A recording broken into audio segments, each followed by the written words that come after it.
Jump in here. The one thing, a couple observations I can make for you, just to put some of this in context, is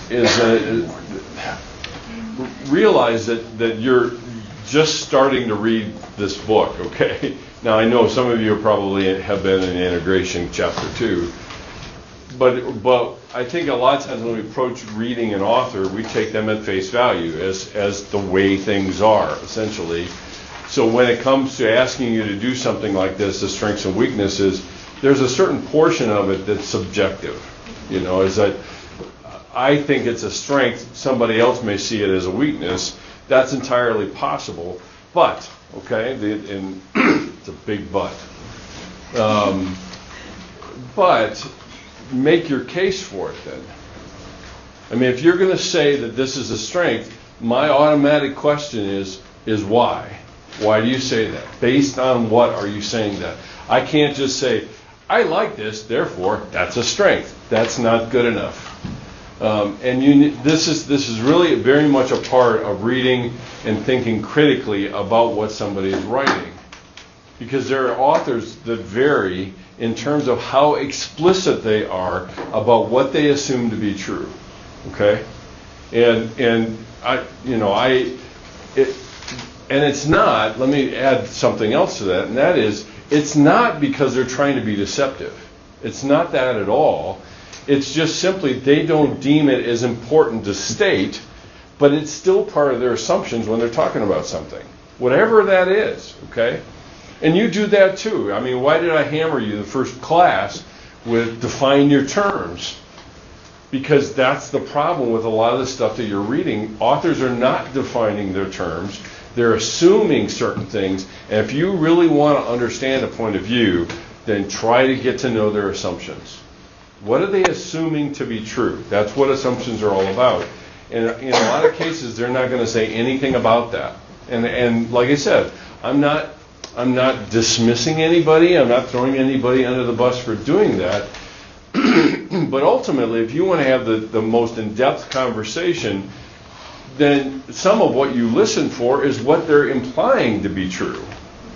Okay? And Myers is implying certain things to be true by how he criticizes whatever his case is. Now, we don't have to get ugly. We don't have to get disagreeable just to disagree with somebody. But at the same time, we just need to ask some critical questions about that, because you're going to approach it from certain assumptions too. And so whatever you it's just like Jesus saying, you know, judge as you will be judged. The same thing is true. Whatever you criticize him of, probably it can come back at you. You have certain assumptions, and that's the basis on which I critique somebody else. Does that make sense? And that's important when you're trying to dismantle some of these points of view, because once you pull them apart, you will have a better understanding of them and be able to communicate exactly what makes them good, strong, what parts of that is strong, and what parts are weak. But it's going to be on the basis of something. You know, essentially, you can take each one of the viewpoints in your book and say, how do they see Scripture? And answer that, and then go through and say, and take each author and do exactly the same thing with what they're saying. And they're not going to say exactly, specifically, how they see Scripture. But they will imply it somehow in terms of what role they see it playing or whatever that might be. Okay? So this exercise is something you should do probably with every author you read. Because this is what critical thinking is all about. It's not being critical. It's examining the claims of whoever it is you're reading and saying, what does this mean? What does it imply? And whatever they're implying, that probably leads back to whatever assumptions they're making about things. And it's neither good nor bad. It just exists. But I've got to be clear about what it is. And so when I'm reading a book, I'm making lots of notes. It takes me forever to get through a book, whether it's a real book or a Kindle book, because I'm constantly typing notes about questions I have about what they said. Or I'll be saying, I don't buy it. Why are they saying this? And then the next questions come along for the ride. That makes interacting with an author a little bit more interactive rather than passively taking the information in, as students are prone to do. Everybody does it, and then regurgitate it at the exam, and you've basically done binge and purge learning. You just take it all in and purge it all out, and then you walk away and say, yeah, that was fun while it lasted. Versus, okay, I have a firm understanding of what this is, and I can say, this is more to my liking. This is more to what fits my way of looking at the world. and then you have an understanding of it. And the biggest challenge, I'll tell you, for me teaching this stuff, is I have to immerse myself enough in these to be able to teach it as if I believe in it. And that's that way. Then I can actually step back and say, this is a good thing. This is great. This is a great strength. Then there's a problem here that we have to talk about. And that's not somebody being critical and kind of picayune about the things about it that are problematic. Okay? All right, enough of that. Now, strengths and weaknesses. We'll go back and forth. What I want to hear is what you guys came up with as far as strengths and weaknesses. And I will write, and somebody amongst you can interpret what I'm writing, because nobody quite ever knows exactly what that is, even my wife. So, strengths. What'd you come up with? There's a strength. Yeah. It's widely known and recognized. Widely known and recognized. Okay.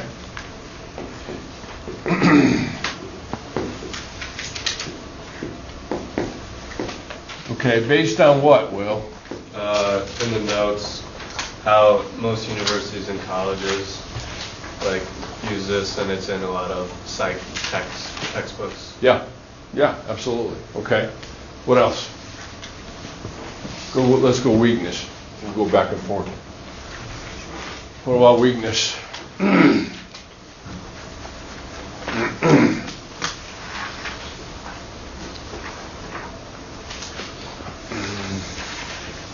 Yeah. That because it is so widely recognized and taught in secular schools, it does tend to have a more secular view. Okay. So I can go with that.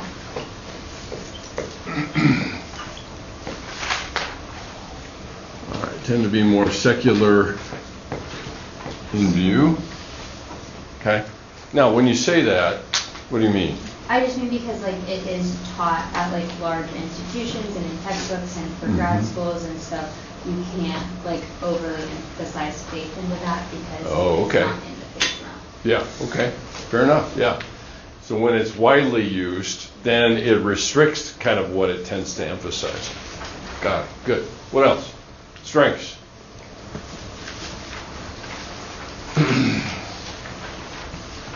Yeah. First strength would be viewing the person as multi-layered. Okay. Not just through one lens, but that there's multiple things and facets all going on. Viewing a person as multi-layered. And what was the other thing you said in there, Emily? Just that they're complex, so it's not just through one view. Okay. Okay. Complex. So, and it captures that. When he describes it in the multi-layered unity or reality as a multi-layered thing, it's an attempt to capture the complexity of the human being, human psychology. Okay? All right, what about weakness? Yeah.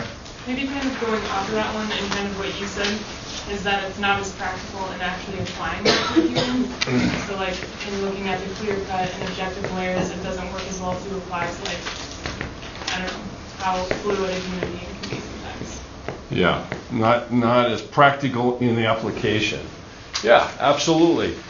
The challenge is the minute you try to make the complex understandable, you have just removed its complexity.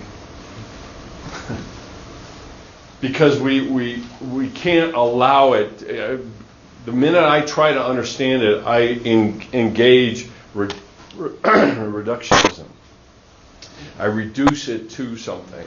And when I do that, where does the complexity go? I can snap back and say, wow, that's complex. But do I engage that complexity? Not necessarily. And some people would say, well, in theory I can.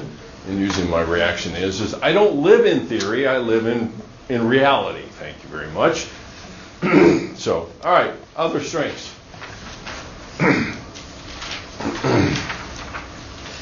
Yeah. It says that like psychology challenges faith, so it like helps us to dig deeper into faith. Okay. And understand really like how they would be connected and how they wouldn't. And, like we can learn more about faith and psychology through like healthy discussion and conflict. Okay. So when psych challenges faith, it improves both. Yeah, because you can like Because of think the about conflict? them separately, and then you can think about them together and have healthy conflict and like healthy discussions about like why you think this and why you think that, and you can learn more about both sides Okay. to build up the argument. So if I play devil's advocate, have you ever seen conversations like that happen? No, but I mean, it should. It should. Oh, I love that phrase. Should obscures reality, unfortunately. But yeah, you're right.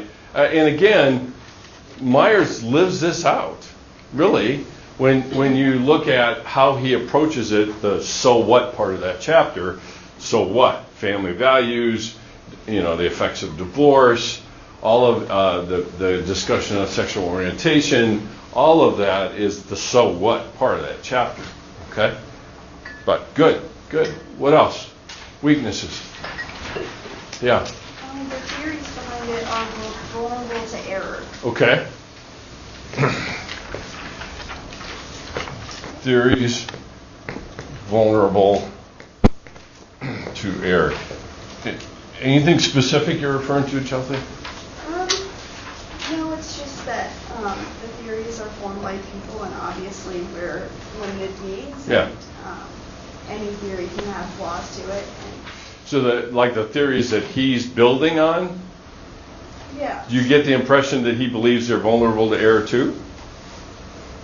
I'm not trying to put you on the spot. Anybody else have a take on that? Do you think he sees the theories that he's building on as vulnerable to error? Do you get that impression? Yeah. Well, he said we interpret reality through like a dim mirror, so I think he probably recognizes self-serving bias and that we're all kind of just interpreting reality based on our self-esteem and ourselves. So Right. most likely he realizes the possibility of it. One would hope. He makes this comment. What does he fill that in with? Belief guides perceptions. Now, here's something to consider. How does that impact what he's telling us? What are his beliefs that guide his perception of how reality is? And you can apply that to every author that you're reading in here. Is what beliefs do they hold, things that they believe to be true, that guide then how they see this interaction between psychology and faith, or psychology and religion, or whatever it might be. Because that shoots through everything. If you look in your book and say, where does he apply that, and to whom does he apply that, then you might be getting closer. Yeah. Sorry. That's okay. I feel like that's like an impossible task then, because everybody's going to be invalidated. Not invalidated, just clear. Okay. I think there's a difference there. Is that if I can make clear where I'm coming from, the beliefs I have, and that leads then to how I organize reality, which is what perception is, by the way. Okay? Perception is organization of reality.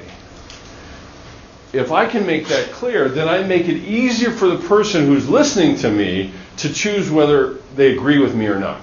Okay? Or they're with me or not, or understand me or not. That's a lot easier to do. So it may not be jumping to invalidation as much as it's a validation of it because it's clear. And that's, like I've said, I think a lot of authors vary in how explicit they are with their beliefs. Now you can get into your own theories about why people do that. Why do we tend to hide our beliefs? And some of it is we don't want people to evaluate it and not agree with us. Sometimes. Other times, I may not even see it as all that important, so therefore I don't even see it as important to communicate somehow. So, I mean, I think the jumping to the invalidation may be the only problem there. Yes. Yeah. Okay. Yeah. So could that idea of like belief setting perception be like in this whole idea that he balances complementary truths? Be that like you can't balance those truths in everyone. Like some people are going to be really self-esteem, or some people are going to be really self-biased, and some people are going to have happy attitude versus behavior. Like Probably. Could that be a weakness? Probably. It could be. Because, I mean, the reality is you could say one thing is a strength and a weakness. Yeah. Because trying to describe something like those complementary truths, trying to describe something as if they're in balance, you can say, well, that sounds great, but that's not where I live, and then it becomes a weakness. Because it's not explaining all of reality. It's explaining part of reality. Yeah. Okay, other strengths that you came up with. Yeah, Katie? Well, I actually thought that the theory of explanations are vulnerable to error could be a strength also. Okay. Just because of how you look at it. If you are vulnerable to error, then you can always learn to be challenged and continue growing. So it strives, it pushes the person to find out more. Yeah, that's a good point.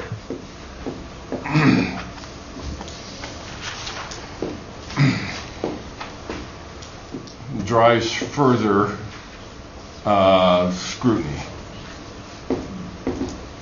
That's exactly what you had in mind, right? Okay, a weakness.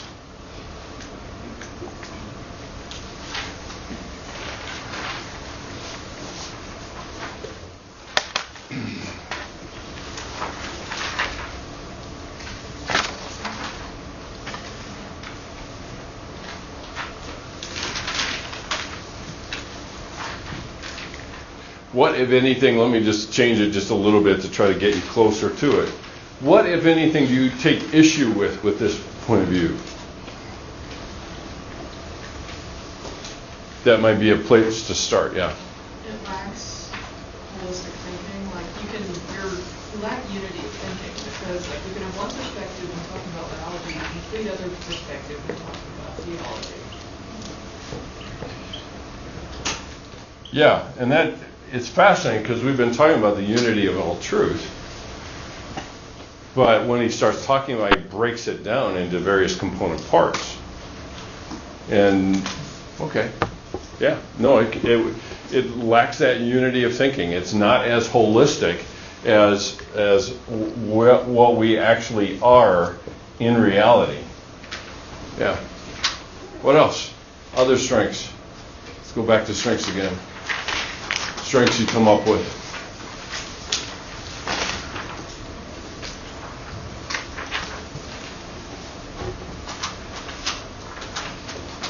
Yeah. I liked that it did address that both perspectives will conflict with each other. Like it doesn't. That both what? That both perspectives. Perspectives. Will conflict with each other. Okay, and the perspectives referring to which ones? Like, would that be like the Christianity?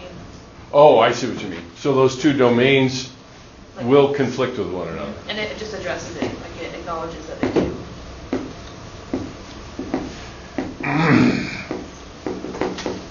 Will conflict. How would you see him addressing that, Katie? Maybe just, I don't know. Okay. Well, and that's why I'm asking that, okay? Because just because I admit it's there tells you absolutely nothing of where I'm coming from. It's like, yep, they disagree. I feel so much better. Okay, why? Why? And there's always a reason. Usually there's a reason. Now, sometimes it lies in the author's psychology rather than in the data. Often. Other reasons might be, if you press in far enough, they might say, well, that just makes sense to me. Okay, great. For where you're coming from, that's perfect. I'd rather you be honest than say, this is better. Better is always going to be a relative term. So when he says both domains will conflict, then the next question is how? How do they conflict? And based on what you've read of David Myers, one of the reasons I put that video up is so you could actually hear him speak. But based on what you've read of David Myers, how would he answer that? They conflict. How? How do they conflict?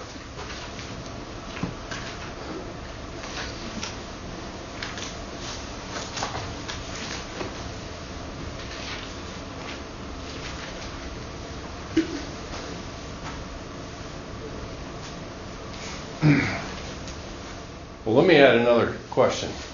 One that I've been pointing to is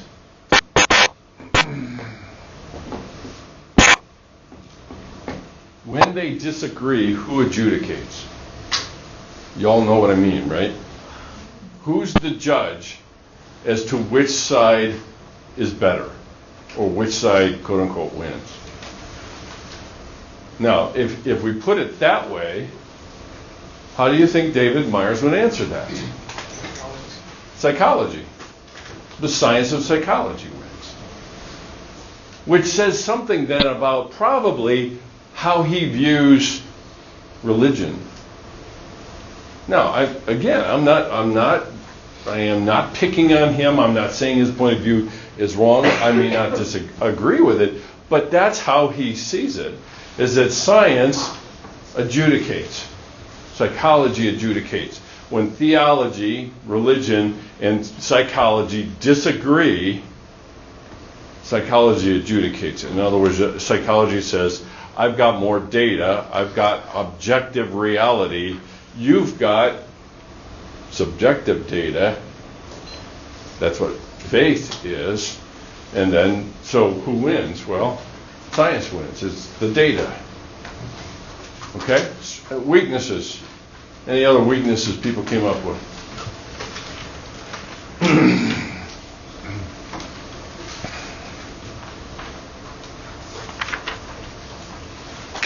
Yeah, you want? One of the responses are transformational. The author says that reality determines methodology. Right. And instead of predetermined absolute truth. Uh-huh. So maybe just a flexible reality and no absolute truth. So the guy from Transformational is saying reality determines methodology, and he's saying that's good. And the way that Myers is seeing it is... I think he's saying that's bad, because he's then in the way of knowing rather than allowing a predetermined way Okay. of knowing to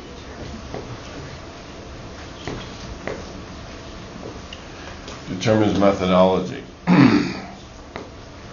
Now, part of what we could add in there on that point is, from a transformational point of view, ontology determines epistemology.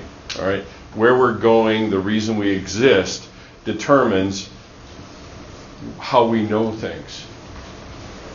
The question would be, what determines epistemology from a levels of explanation point of view?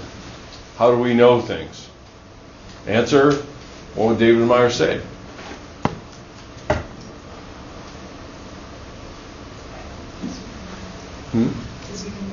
Yeah, study and measure it.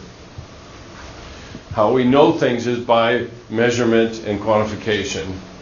So when the transformational people are saying ontology determines epistemology, then the fact that I'm created, the imago Dei in me then starts with, now how do I know things? Rather than the only way to know things is to measure it. Okay?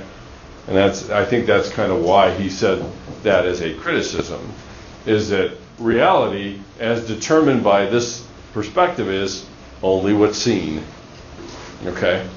And that's, we've been looking at and talking about the term, and that's naturalism.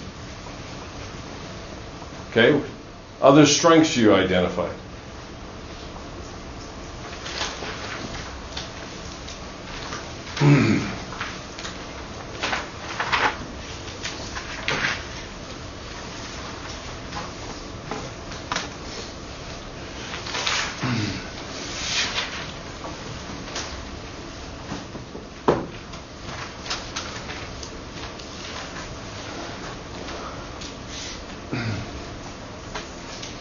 Anybody?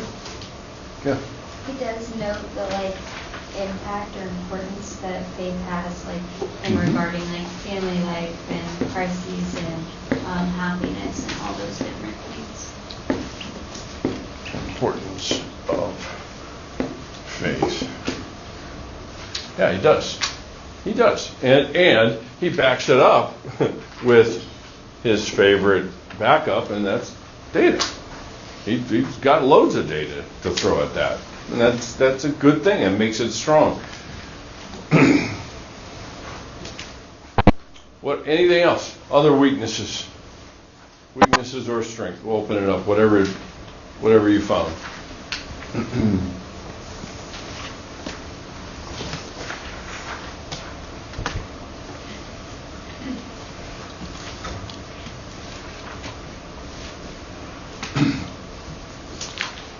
Let me add a couple. One, it's very orderly and predictable. I think for a lot of people, when you read this point of view, it's relatively easy to understand because he's divided the domains up into a hierarchy. And that's compelling. That draws us because I'm not living in this soup of kind of I'm not real sure, or that there's not a stepwise process here. The flip side of that is you could also say this is a weakness too, because it makes predictable what's unpredictable. It's called humans, and we create something that may or may not comport with reality. The other part of this goes back to the kind of the idea of what makes this good. It fits with psychology. Psychology is king, and what then becomes a weakness is where does faith fit in? What importance does it have at all? And the reality is the part of that is that faith is unmeasurable and unquantifiable. So therefore, because he's being consistent, he doesn't talk about those things. What can be identifiable is what? Religion. The tenets of a religion, the doctrine of a religion. That's very identifiable, that's very clear. And so, and that's any religion. It's not necessarily Christianity per se. It's anything that gives the predictability to one's life and how the world works and how things work metaphysically. So there's part of that there's a lot of like we've said, it comes out of university settings. APA loves this point of view for one main reason. It relegates faith to a supplementary or supporting role rather than a central role. And that kind of keeps it, I'll be really insulting, it keeps it in its place. And that's your private life, that's your thing, that's what you do. But when you come to psychology, you do psychology. You do the science of psychology. All right, any other questions, things you're not sure about? You're going to be launching into writing about it, so if you're not real clear about this level, this viewpoint, now's the time to ask to make sure you got it clear and how it approaches things.